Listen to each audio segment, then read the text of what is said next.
Hello বন্ধুরা, দেখো ফিরে এলাম একটা নতুন রেসিপির সন্ধান নিয়ে।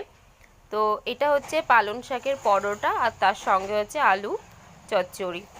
তো দেখো এই রেসিপিটা যেদিনকে আমি করব ডিটেলসে তো তোমাদের শেয়ার করব। তো আজকে একটু দেখে নাও, খুব অল্প সময়ের জন্য, আর ওয়েট করতে থাকো এরকম একটা রেসিপি ডিটেলস নিয়ে আসার জন্য। আর যারা এখনও আমার চ্যানেলটি সাবস্ক্রাইব করোনি তাদেরকে বলছি চ্যানেলটি দ্রুত সাবস্ক্রাইব করে ফেলো।